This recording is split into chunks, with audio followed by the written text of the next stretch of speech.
चलो welcome back again. आज हम देखेंगे final account of manufacturing account, right. अब इसमें जो है ये जो मैन्युफैक्चरिंग अकाउंट होता है, मैन्युफैक्चरिंग फाइनल अकाउंट जो होता है ये बीएससी फाइनेंस को भी होता है, डीएमएस को भी होता है, बीकॉम को भी होता है as per the university of Mumbai. ठीक है, तो ये मैन्युफैक्चरिंग अकाउंट जब हम बनाएंगे, जैसे कि हमें पता है कि फाइनल अकाउंट हमने बनाना सिखा लिया है। फाइनल अकाउंट क्या होता है नॉर्मली यहाँ पे ट्रेडिंग अकाउंट होता है, प्रॉफिट एंड लॉस अकाउंट होता है और एक बैलेंस शीट होती है। इसमें आपको एक एडिशनल अकाउंट बनाना है और वो है मैन्युफैक्चरिंग अकाउंट होता है। ठीक है, अभी सबसे पहले क्या है ना, जब हम प्रॉब्लम सॉल्व करेंगे ना तो पहले प्रॉब्लम को ध्यान से रीड करना है पूरा प्रॉब्लम। उसमें क्या है ना, दो टाइप के एडजस्टमेंट होते हैं, एक होते हैं हिडन टाइप ऑफ एडजस्टमेंट होते हैं और दूसरे जो होते हैं जो क्लियर गिवन देते हैं, जिसको बोलते हैं एडिशनल इन्फॉर्मेशन कहते हैं, जो क्लियर एडजस्टमेंट होते हैं। और जो हिडन एडजस्टमेंट होते हैं वो ट्रायल बैलेंस के अंदर ही दे रहते हैं, जैसे कि परचेज रिटर्न्स होते हैं, सेल्स रिटर्न्स होते हैं, राइट। एडवर्टाइजमेंट ब्रैकेट में लिखा होता है for 6 year, for 2 year, for 4 year ऐसे लिखा होता है। अभी हम देखेंगे इसमें परचेज रिटर्न, सेल्स रिटर्न कुछ है या नहीं है, देख लेते हैं। नहीं है, ठीक है। अभी हम क्या करेंगे, जाएंगे हम एडिशनल इंफॉर्मेशन में जाएंगे। अब इसमें हम क्यों जाएंगे, क्योंकि जिस आइटम के ऊपर एडजस्टमेंट होगा उसको हम स्टार मार्क करेंगे सबसे पहले, बराबर है। जैसे कि पहले एडजस्टमेंट क्या है, क्लोजिंग स्टॉक की। क्लोजिंग स्टॉक की जो एडजस्टमेंट होती है आपको इसके सेपरेट इफेक्ट दिखाने होते हैं, हमें ट्रायल बैलेंस में किसी पर्टिकुलर आइटम के ऊपर स्टार मार्क नहीं करना है। ठीक है, ये हो गया हमारी पहली एडजस्टमेंट। अभी दूसरी जो एडजस्टमेंट है हमारे यहाँ पे, depreciation to be provided 2.5% on factory सेल, बराबर है। फैक्ट्री सेल के ऊपर हमने स्टार मार्क करना है क्योंकि उसके ऊपर एडजस्टमेंट है। देन उसके ऊपर किसके ऊपर एडजस्टमेंट है, मशीनरी के ऊपर एडजस्टमेंट है 10%, बराबर है। तो मशीनरी को भी हमें स्टार मार्क करना है वहां पे। उसके बाद इसके ऊपर एडजस्टमेंट है, उसके बाद फर्नीचर के ऊपर एडजस्टमेंट है वहां पे, राइट। फर्नीचर के ऊपर एडजस्टमेंट है, सो हमें फर्नीचर को भी स्टार मार्क करना है वहां पे। ये हमें ट्रायल बैलेंस के जो आइटम है ना उसको स्टार मार्क करना है। कर लिया आप लोगों ने, स्टार मार्क कर दिया आपको किधर है, इसका एकदम बुक मेरे पास है, आपके बुक मेरे पास है, तो आपके पास इधर ही ले गया। ठीक है, तो आपको सबसे पहले क्लियर करना है कि किस आइटम के ऊपर एडजस्टमेंट है, वो आपको क्लियर करना है। ठीक है, अब हम देखेंगे वहां पे next adjustment, repairs and rent and taxes are to be apportioned between factory and office in the ratio 3:2। मतलब क्या है, आपको repairs and renewals and rent and taxes को स्टार मार्क करना है। ये दोनों के ऊपर क्या है, एडजस्टमेंट है। और जिस आइटम के ऊपर एडजस्टमेंट रहेगा, जिस आइटम के ऊपर एडजस्टमेंट रहेगा उसका अमाउंट आपको इनर कॉलम में लिखना है। बेटा ये बुक तो मैंने उल्टा लिया है, आपका बुक किधर है, वो मेरा है। हाँ, आपका बुक किधर है, मैंने उनको प्ले उसकी बनाने का है पहले इसका मेरा उधर होगा, देखिए मेरा तो बात क्वेश्चन तक रहेगा।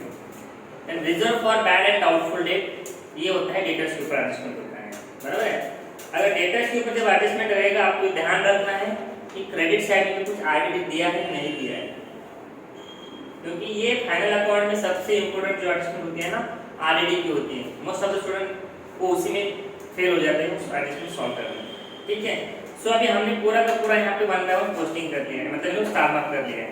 अभी हम क्या करेंगे, स्टार्टिंग करेंगे सॉल्व करने की। सो हमने यहाँ पे बनाया मैन्युफैक्चरिंग अकाउंट, ये आपका डेबिट साइड रहेगा, ये आपका क्रेडिट साइड रहेगा। ये आपका ट्रेडिंग अकाउंट है, ये डेबिट साइड और क्रेडिट साइड है। देन ये प्रॉफिट एंड लॉस अकाउंट का डेबिट साइड है और ये प्रॉफिट लॉस अकाउंट का क्रेडिट साइड है। ये बैलेंस शीट लायबिलिटी साइड है और ये एसेट साइड है, बराबर है। अभी सबसे पहले दिया है यहाँ पे प्रॉब्लम में गुडविल दिया है। गुडविल कहाँ पे आएगा, गुडविल क्या है अपनी एसेट से, कहाँ पे आएगा, बैलेंस शीट एसेट साइड। जैसे कि मैंने आपको पहले बोला है, जिस आइटम के ऊपर एडजस्टमेंट नहीं रहेगा वो अमाउंट आपको आउटर कॉलम में लिखना है। कितना रुपये यहाँ पे 50,000 रुपये, तो हमें आउटर कॉलम में लिखना है, राइट। उसके बाद क्या है, फैक्ट्री शेड। फैक्ट्री शेड क्या होता है अपने एसेट्स ही होता है, बराबर है। तो ये इधर ही आएगा यहाँ पे फैक्ट्री शेड। इसके ऊपर एडजस्टमेंट है, इसके ऊपर एडजस्टमेंट है, तो इसका अमाउंट कितना है 20,000। तो इसको हम क्या करेंगे इनर कॉलम में लिखेंगे। जिस आइटम के ऊपर एडजस्टमेंट रहेगा उसको आपको इनर कॉलम में लिखना है, ठीक है। उसके बाद क्या है मशीनरी। मशीनरी क्या है अपनी ये एसेट्स होती है, इसको भी हम क्या करेंगे इनर कॉलम में लिखेंगे क्योंकि इसके ऊपर एडजस्टमेंट है। अमाउंट इज ₹1,30,000 इधर लिखेंगे, राइट। Then furniture. फर्नीचर क्या है अपनी एसेट्स होती है, तो ये भी यहीं पे आ जाएंगे और इसके ऊपर भी एडजस्टमेंट दिया हुआ है, तो इसको हम क्या करेंगे इनर कॉलम में लिखेंगे अमाउंटेड टू ₹8,000, अमाउंटेड टू ₹8,000, ठीक है। इन्वेस्टमेंट क्या होता है भैया, लायबिलिटी होती है, एसेट्स होती है। इन्वेस्टमेंट एसेट्स होती है, तो इसके ऊपर कोई एडजस्टमेंट नहीं है, तो इसको हम क्या करेंगे आराम से आउटर कॉलम में लिखेंगे अमाउंटेड टू ₹10,000, ठीक है। यहाँ तक समझ में आया, कोई दिक्कत नहीं, बराबर। आपको सबसे पहले पता होना चाहिए कि क्या एसेट्स है अपनी, क्या लायबिलिटीज है, क्या एक्सपेंसेस है, क्या इनकम्स है, क्या गेन्स है, क्या लॉसेस है, ये सब क्लियर पता होना चाहिए। जब तक आपको पता नहीं होगा तब तक आपको एडिशनल इन्फॉर्मेशन सॉल्व करने को नहीं जमेगा, ठीक है। अब दिया है कैपिटल। कैपिटल कहाँ पे आएगा लायबिलिटी में आएगा। कैपिटल कितना दिया है 1,95,000। इसके ऊपर एडजस्टमेंट नहीं होता है, फिर भी हमें इधर कॉलम में लिखना होता है क्योंकि हमारा नेट प्रॉफिट होता है वो इसमें ऐड करना होता है, बराबर। तो कितना है यहाँ पे अपना नेट प्रॉफिट कैपिटल 1,95,000, ठीक है। पहले हम डेबिट साइड का जो आइटम है पूरा कंप्लीट करेंगे। बैंक लोन क्या होता है, लायबिलिटी होती है। बैंक लोन ये लायबिलिटी होती है, कितनी है अपने यहाँ पे 1 लाख। बैंक लोन कितना है 3 लाख। सपने मत देखा करो यार, सॉल्व किया करो, 3 लाख है, राइट। क्रेडिटर्स कितना है 1,50,000। क्रेडिटर्स क्या है अपनी लायबिलिटी होती है, right. Creditors sundry creditors, sundry creditors कितने हैं वहां पे अपने 1,50,000 है, राइट 1,50,000। नाउ डेटर्स दिया हुआ है एसेट्स। सन्ड्री डेटर्स क्या होते हैं अपनी एसेट्स होती है, इसके ऊपर एडजस्टमेंट दिया हुआ है यहाँ पर। हमें क्या करना है ऊपर लिखना है अमाउंटेड टू ₹1,35,000, राइट। अभी आ जाते हैं हम यहाँ पे दिखा है स्टॉक ऑन 1 अप्रैल 2013। अपना ये कब हो रहा है खत्म 14 को क्लोज हो रहा है। इसका मतलब यहाँ पे जो बैलेंस दिया है 1 अप्रैल 2013 का दिया है। इसका मतलब ये बैलेंसेस कौन से है यहाँ पे ओपनिंग बैलेंसेस है, बराबर है। ये ओपनिंग बैलेंसेस है। Opening stock of raw material दिया है वहाँ पे। रॉ मटेरियल कहाँ पे आएगा भैया, यहाँ पे लिखेंगे हम टू रॉ मटेरियल कंज्यूम्ड, इसके ऊपर एडजस्टमेंट रहेगा, बराबर है कंज्यूम्ड। उसके नीचे लिखो आप यहाँ पे रॉ मटेरियल कितना है 1,30,000, बराबर है 1,30,000। ओपनिंग डब्ल्यूएच कहाँ पे आएगा, ओपनिंग डब्ल्यूएच कहाँ पे आएगा वहां पे, कहाँ पे manufacturing account debit side, right. To WH कितना है भैया वहां पे 7,500, बराबर है। ओपनिंग फिनिश्ड गुड्स कहाँ पे आएगा, ओपनिंग फिनिश्ड गुड्स सीधा कहाँ पे आएगा opening finished goods sir trading account debit side में trading account debit side. To opening finished goods कितना है 82,500। ट्रेडिंग अकाउंट डेबिट साइड ये हमने पूरा सेट तक कंप्लीट कर लिया। डेबिट अब आ जाते हैं क्रेडिट साइड। नेट सेल्स दिया है, नेट सेल्स कितना है 11 लाख। नेट मतलब आफ्टर डिडक्शन ऑफ रिटेल्स वगैरह एवरीथिंग। नेट सेल्स कहां पे आएगा by trading account credit side में आएगा। बेटा याद रखना पड़ेगा आपको, फॉर्मेट मैं याद नहीं रखूंगा, मैं बार-बार रिपीट कर रहा हूं आपको यहाँ पे, बराबर है। नेट सेल्स आएगा आपको यहाँ पे ट्रेडिंग अकाउंट क्रेडिट साइड में by net sales amounted to ₹11 lakh. कितना है 11 लाख। आगे क्या दिया है यहाँ पे मिसलेनियस इनकम दिया है, credit all income and gains कहां पे आएगा ये मिसलेनियस इनकम। मिसलेनियस इनकम कहां पे आएगा, ये आएगा सर ये आएगा P&L क्रेडिट साइड में ये आएगा P&L की क्रेडिट साइड में आएगा बाय मिसलेनियस इनकम। कितना है वहां पे amount to rupees 4000 then bad debts reserve दिया हुआ है यहाँ पे। बैड डेट्स रिजर्व कितने आपके वहां पे 5000 रुपए। अभी हम क्या करेंगे ना कि P&L अकाउंट डेबिट में आ जाएंगे तो पहले बैड डेट्स लिखेंगे माइनस एक क्रेडिट वाले माइनस ओल्ड आरडीडी लिखेंगे। ओल्ड आरडीडी 5000 रुपए लिखेंगे और लाइन छोड़ बराबर है। आगे परचेस ऑफ मटेरियल्स कहाँ पे आएगा? परचेस ऑफ मटेरियल यहाँ पे आएगा मैन्युफैक्चरिंग के डेबिट में। परचेस कितना है वहाँ पे आपका 8,60,000 परचेस ऑफ मटेरियल। देन क्या है वहाँ पे freight on materials. Freight on material कहाँ पे आएगा भैया? वहाँ पे उधर ही आ जाएगा वहाँ पे फ्रेट ऑन मटेरियल इधर ही आ जाएगा। फ्रेट चार्जेस कितना है वहाँ पे अमाउंटेड टू रुपीज 50,000 बराबर है। उसके बाद क्या है फैक्ट्री पावर। फैक्ट्री पावर कहाँ पे आएगा भैया? ये इधर ही आएगा मैन्युफैक्चरिंग अकाउंट डेबिट साइड में टू फैक्ट्री पावर। कितना रुपीज है? रुपीज 15,000 है।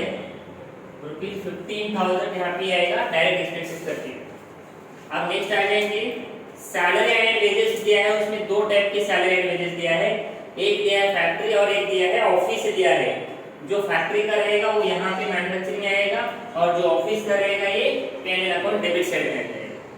ठीक है, तो हम यहाँ पे लिखेंगे सैलरी लिखेंगे यहाँ पे टू फैक्ट्री सैलरी लिखेंगे यहाँ पे। हम कोई एडजस्टमेंट नहीं है तो उसको हम डायरेक्टली क्या करेंगे ऑर्डर कॉलम लिखेंगे 1,50,000। उसके बाद क्या है ऑफिस सैलरी है। डायरेक्टली हम यहाँ पे लिखेंगे to office salary amounted to rupees 65,000। Directly order column लिखेंगे, there is no adjustment on this.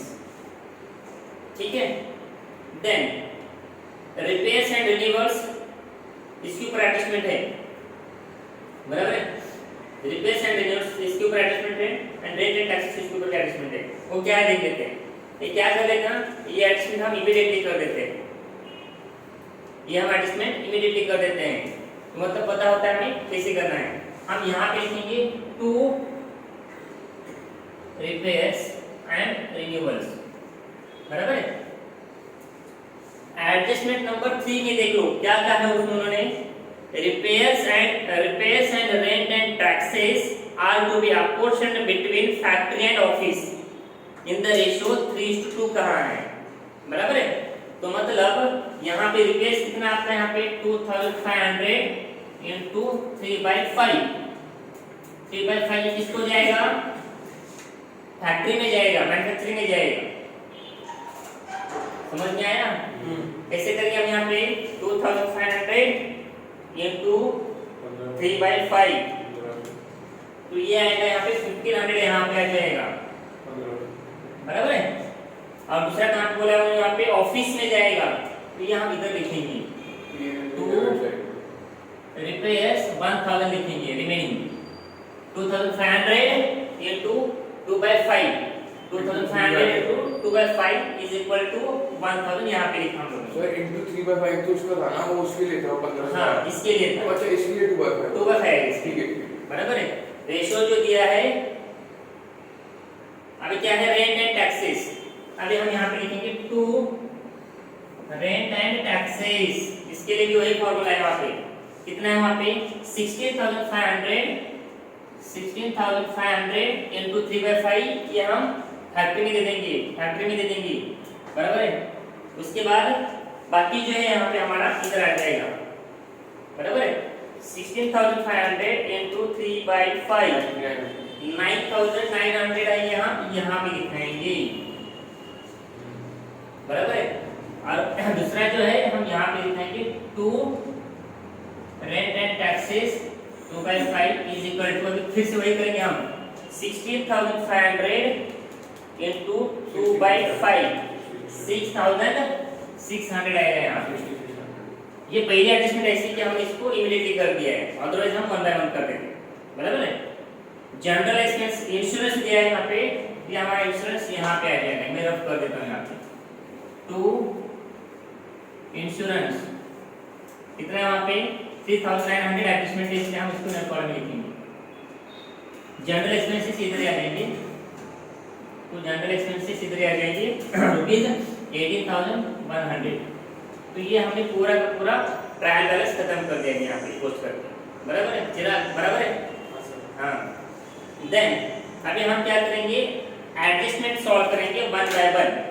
और एडजस्टमेंट करने से हमेशा याद रखना है every adjustment having two effect, debit credit, या तो फिर क्रेडिट डेबिट रहेगा, बराबर है, या तो फिर एक डेबिट साइड में जाएगा, या फिर असेट्स में जाएगा, या तो फिर डेबिट साइड में जाएगा, या फिर लायबिलिटी साइड में जाएगा। वो डिपेंड करता है कि वो किस टाइप के एडजस्टमेंट है उसके ऊपर। अब पहली एडजस्टमेंट है हमारे यहाँ पे closing stock of raw material, बराबर है। Closing stock of raw material हम क्या करते हैं भैया, यहाँ से हम माइनस करते हैं, माइनस क्लोजिंग रॉ मटेरियल कितना है यहाँ पे 2,10,000, 2,10,000, बराबर है। उसके बाद क्लोजिंग डब्ल्यूआईपी कहाँ पे आएगा चिराग, क्लोजिंग डब्ल्यूआईपी कहाँ पे आएगा, क्लोजिंग डब्ल्यूआईपी, हाँ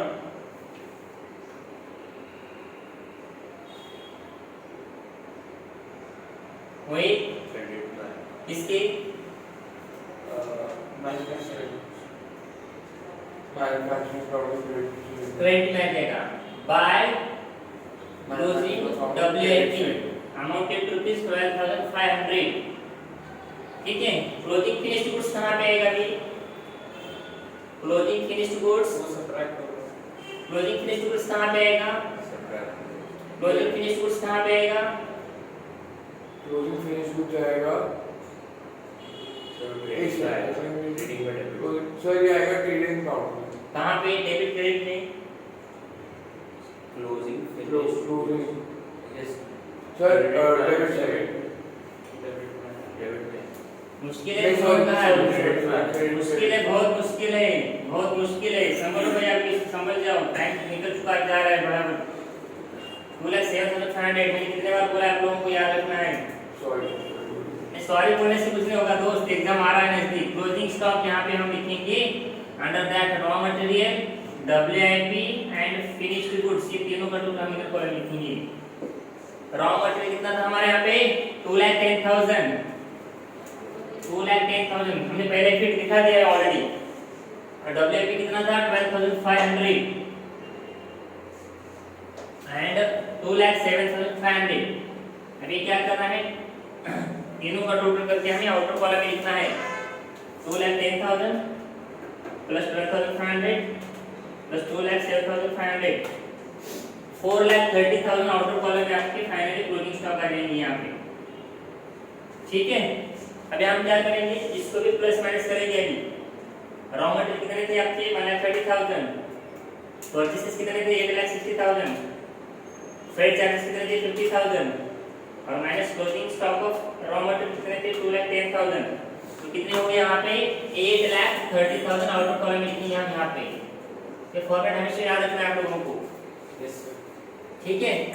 अब आगे चलते हैं, depreciation to be provided 2.5% on factory shed. अब पहले फिर दिखाएंगे हम यहाँ पे बैलेंस शीट एसेट साइड में minus depreciation at the rate 2.5%, इसके ऊपर निकालेंगे, बराबर है। 20,000 into 2.5%, 20,000 into 2.5% आएंगे यहाँ पे 500, 20,000 into 2.5%, आउटर कॉलम में लिखेंगे यहाँ कितना 19,500। ये हमने डेप्रिसिएशन का पहला इफेक्ट दिखा दिया यहाँ पे, बराबर है। दूसरा इफेक्ट दिखाएंगे हम यहाँ पे, दिखाएंगे to depreciation on factory shed 500। पहला इफेक्ट हमने माइनस किया, दूसरा इफेक्ट एक्सपेंसेस करके लॉसेस करके हमने डेबिट साइड में दिखा दिया वहाँ पे। आगे आगे क्या है, डेप्रिसिएशन ऑन मशीनरी कितना है 15% है। मशीनरी कितना है यहाँ पे minus depreciation at the rate 15%, 1,30,000 into 15% कितना आएगा 15% है कि 10% है?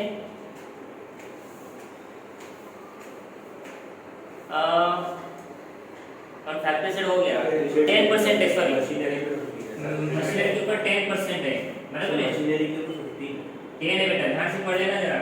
हाँ सॉरी बराबर है? फर्नीचर 1,30,000 माइनस 30,000 करोगे तो 1,70,000 आउटर कॉलम में आएगा, बराबर है? ये हो गया पहला इफेक्ट। सेकंड इफेक्ट हम यहीं पे दिखाएंगे। तो डेप्रिसिएशन ऑन मशीनरी कितना है? 13,000, ठीक है? देन फर्नीचर के ऊपर 15% है, minus depreciation at the rate 15%, कितना आ जाएगा? 8,000 into 5 50%, कितना आ जाएगा? 1200, राइट? 8,000 into 15% 1200 आएगा, माइनस करने के बाद आउटर कॉलम अमाउंट आ जाएगी 6,800। ये पहला इफेक्ट हो गया। अब ये फर्नीचर क्या है? ऑफिस से रिलेटेड है यहाँ पे, तो यहाँ ऑफिस में दिखाएंगे हम यहाँ पे। तो डेप्रिसिएशन ऑन फर्नीचर कितना था अमाउंट टोटल? 1200, ठीक है? आगे देख लेते हैं हम लोग। रिप्लेस हो गया। रिप्लेस का हमने एडजस्टमेंट ऑलरेडी कवर कर चुके हैं। रिप्लेस का हमने एडजस्टमेंट ऑलरेडी कर चुके हैं यहाँ पे, और यहाँ पे हमने ऑलरेडी कर चुके हैं, ठीक है? अभी एडजस्टमेंट नंबर है 4th। Reserve for bad and doubtful debt 4% on debtors. आपके डेटर्स कितने हैं यहाँ पे? Minus RDD eight the rate 5%, 1,35,000 into 5%, sir at 4% rate है। 4%, सॉरी 4% है ना, ठीक है? 1,35,000 into 4%, 5,400 आ रहा है यहाँ पे। तो हम क्या करेंगे? माइनस करेंगे। ऑटो कॉलम में 1,29,600 आएगा यहाँ पे। व्हाट इज यहाँ तक समझ में आया? ये आपके बैड डेट्स हो गए। हम क्या करेंगे?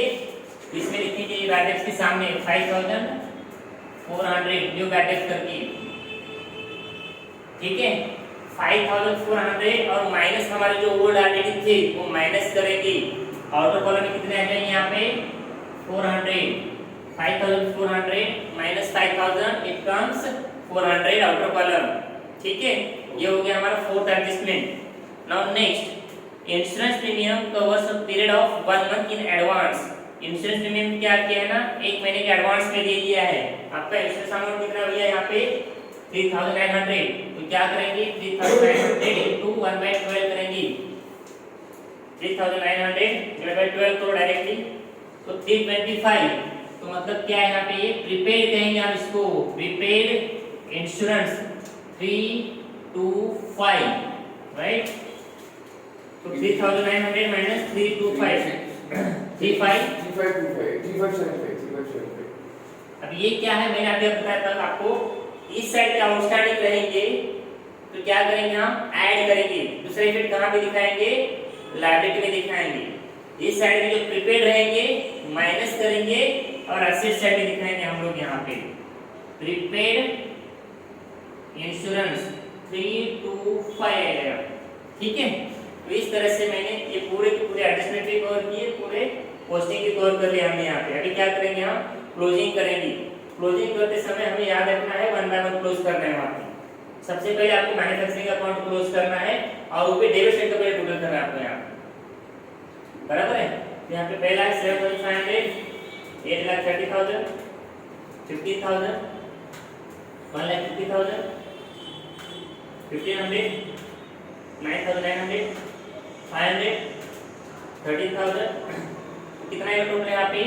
10,27,400, 10,27,400, 10,27,400। What is? अब इसमें से हमें क्या करना है? ये माइनस करना है, जो कुछ जाएगा by transfer to trading account. इसको बैठेंगे तो कॉस्ट ऑफ प्रोडक्शन भी लिख सकते हो तुम लोग। 10,27,400 minus 12,500। हाँ, तो ये 10,27,400 minus 12,500 it comes 10,14,900। ये यहाँ पे बैलेंस आ गया आपका। अब ये आपको क्या करना है, यहाँ पे लिखना है ट्रेडिंग अकाउंट के डेबिट साइड में, ये टॉप में लिखना होता है, हमेशा याद रखना है। मैन्युफैक्चरिंग अकाउंट बराबर है। तो मैन्युफैक्चरिंग अकाउंट कितना है यहाँ पे 10,14,900। अब करना क्या है आपको, ट्रेडिंग अकाउंट में सबसे पहले क्रेडिट साइड का टोटल करना है। क्रेडिट साइड का टोटल करना है 11 लाख प्लस 2,07,500, तो यहाँ पे आएगा 13,07,500, यहाँ पे आएगा 13,07,500। इसमें से माइनस कर दो, यहाँ पे जो कुछ भी आएगा टू ग्रॉस प्रॉफिट क्या लिखना लिख देना यहाँ पे -82,500 माइनस 10,14,900, यहाँ पे आएगा 2,10,100। गॉट इट, यहाँ तक समझ में आया 2,10,100। अब ये क्या करेंगे हम, प्रॉफिट एंड लॉस अकाउंट के क्रेडिट साइड में ट्रांसफर करेंगे। यहाँ पे बैलेंस शीट फिगर कहाँ पे आएगा, क्रेडिट में, इसको हमने कहाँ पे ट्रांसफर कर दिया, डेबिट में। अब यहाँ पे बैलेंस शीट फिगर कहाँ पे है, डेबिट में। अब कहाँ पे ट्रांसफर करेंगे, क्रेडिट में। यहाँ पे हम लिखेंगे by gross profit brought down amounted to ₹2,10,100। ठीक है, अभी हम क्या करेंगे, फिर से टोटल करेंगे क्रेडिट साइड की सबसे पहले 2 लाख। अभी ये क्या रखना, ये ट्रेडिंग अकाउंट को या P&L अकाउंट क्लोज करते समय ये ध्यान देना है आपको, which side is greater वो देखना सबसे पहले रफ में। Sometimes your debit side will be greater than the credit side. Sometimes your debit side is greater than credit side, so it becomes your gross loss. अगर आपका इसमें से ज्यादा होता है और इनकम कम होता है तो आपका वहाँ पे ग्रॉस लॉस आ जाएगा। सेम सिचुएशन इसमें भी हो सकता है। अगर मान लो इस सिचुएशन में क्या है ना, आपका क्रेडिट साइड ग्रेटर है यहाँ पे, राइट।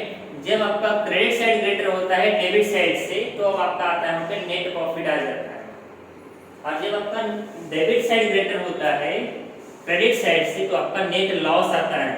तो इसीलिए सबसे पहले जल्दबाजी नहीं करना, हमें रफ में देखना है या तो फिर लॉजिक लगाना है कि ऊपर से ही इस साइड कितने अमाउंट से यहाँ पे 25,000 दिखाई दे रहे हैं, बराबर। क्या इस साइड में 25,000 हो सकते हैं क्या, यहाँ पे कितने, सॉरी 2,10,000 2,24,000 अमाउंट है उस साइड में। इस साइड में 2,24,000 के ऊपर अमाउंट जा सकते हैं क्या, नहीं जा सकते। कॉमन सेंस लगाना है, यस सर, बराबर है। ऊपर से ही ऊपर कैलकुलेशन फटाफट करना है आपको। यहाँ पे देखो 18,000 है, 65,000, ऑलमोस्ट 1 लाख के अंदर अमाउंट है आपकी पूरे की पूरी।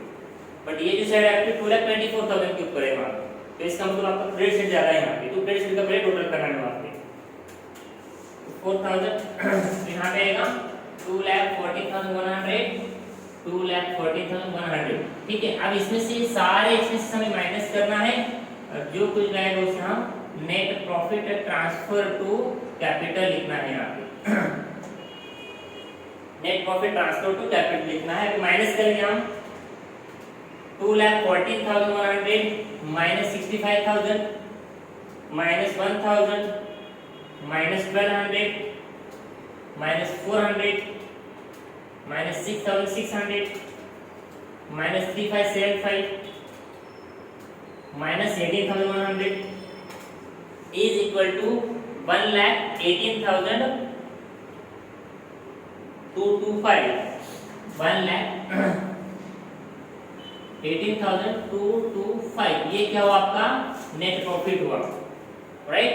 अब हम क्या करेंगे, यहाँ पे ऐड करेंगे टू नेट प्रॉफिट लिखेंगे हम यहाँ पे कितना था 1,18,225। ये दोनों का एडिशन करके भी हमें आउटर में लिखना है, टोटल कैपिटल आ जाएगा हमारे वहाँ पे, टोटल कैपिटल आ जाएगा हमारे यहाँ पे 3,13,225।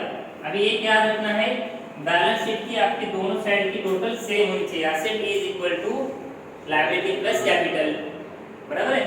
तो हम टोटल कर लेते हैं यहाँ पे 3 लाख प्लस 1,50,000, 7,63,000। इस साइड का टोटल अभी आपको रफ में लिखना है, इमीडिएटली मत लिखना। 7,63,225, यहाँ पे गलत फिगर मत लिखना, ठीक है। अभी साइड का चेक कर लेते हैं हम लोग यहाँ पे 50,000 90,500 11 लाख 1,70,000 6,800 10,000 1,29,600 then 4,30,000 and then 325. इस साइड का भी टोटल आ रहा है 7,63,225. इसका मतलब बोथ साइड अपने यहाँ पे क्या है इक्वल है यहाँ पे. इसका मतलब अपना प्रॉब्लम यहाँ पे टैली हो चुका है. बराबर है. तो 7,63,225 7,63,225. तो इस तरह से आपके बढ़ जाते हैं नंबर 15 नंबर बढ़ जाते हैं आपके इस तरह से. अब इसमें किसी को कुछ डाउट है तो पूछ सकते हो आप लोग. अभी आपको इसमें किसी से कुछ डाउट होगा तो पूछ सकते हो, क्योंकि एक चीज याद रखना है आप लोगों को फॉर्मेट तो याद रखना ही पड़ेगा. There is no option. Adjustment समझने के तो मैं हूं ही हूं, नो ऑप्शन. बट ये फॉर्मेट में है ना कि क्या एक्सपेंसेस है, क्या लॉसेस है, क्या गेन्स है, क्या एसेट्स है, क्या लायबिलिटीज है, ये सारी चीजें आपको पता होनी चाहिए. हमने प्रॉब्लम कंप्लीट 30 मिनट्स के अंदर कंप्लीट कर दिया है. इसी तरह से आपको अगर जितना ज़्यादा प्रैक्टिस करोगे उतनी जल्दी आप कवर करोगे प्रॉब्लम. और इसके लिए एक ही ऑप्शन है प्रैक्टिस. हर दिन में आपको 3-4 प्रॉब्लम प्रैक्टिस करने कंपलसरी है. ठीक है. कुछ डाउट होगा तो पूछ सकते हो कि कौन सा पार्ट कैसे करना है, फिर से रिपीट कर दूं, कोई दिक्कत नहीं. Got it everyone? मोहित समझा सर. चलो थैंक यू. अब फिर मिलेंगे हम नेक्स्ट प्रॉब्लम के साथ नेक्स्ट लेक्चर में. ठीक है. Thank you.